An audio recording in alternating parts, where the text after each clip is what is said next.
Harold George Belafonte Jr. was born on March 1, 1927, in New York City to Caribbean immigrants.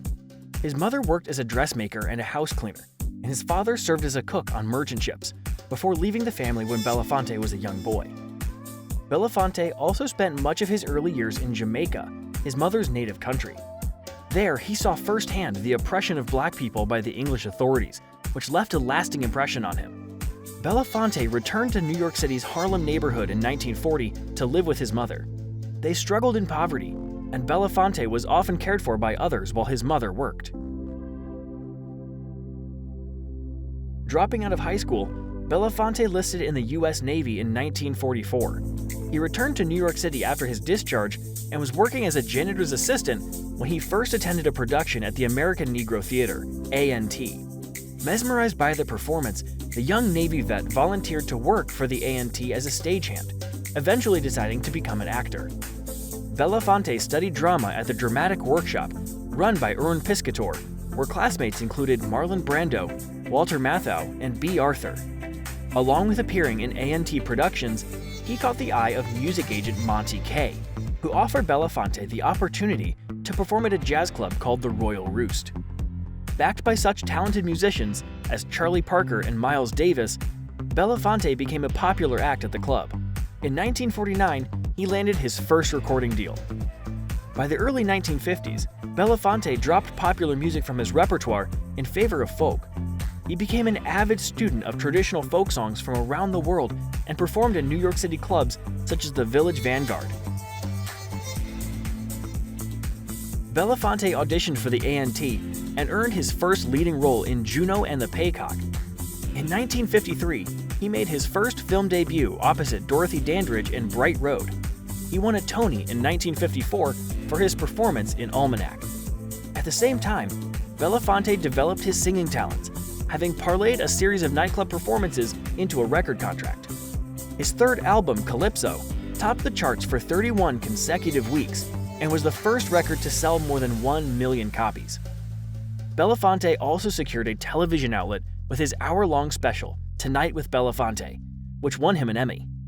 He became the first African-American TV producer, and his company, Har-Bell, went on to produce one Emmy nominee after another.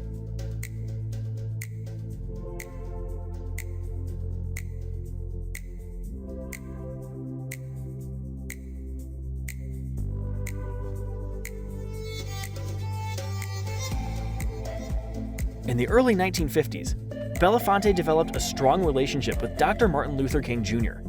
Belafonte worked tirelessly to mobilize artists in support of the civil rights movement. In 1985, he again rallied the global artistic community to raise awareness of the famines, wars, and droughts plaguing many African nations. USA for Africa raised more than $60 million for this cause with We Are the World and Hands Across America. A longtime anti-apartheid activist, Belafonte hosted former South African President Nelson Mandela on his triumphant visit to the United States. Belafonte has maintained his commitment to service as a UNICEF Goodwill Ambassador.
Belafonte was married 3 times and had 4 children.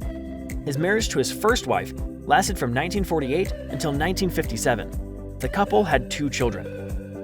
Belafonte didn't wait to get remarried. He wed dancer Julie Robinson in 1957, and they also had 2 children together. Belafonte and Robinson divorced in 2004. In 2008, Belafonte married his 3rd wife, photographer Pamela Frank. The couple lived together in New York City, and Frank had 2 children prior to their marriage.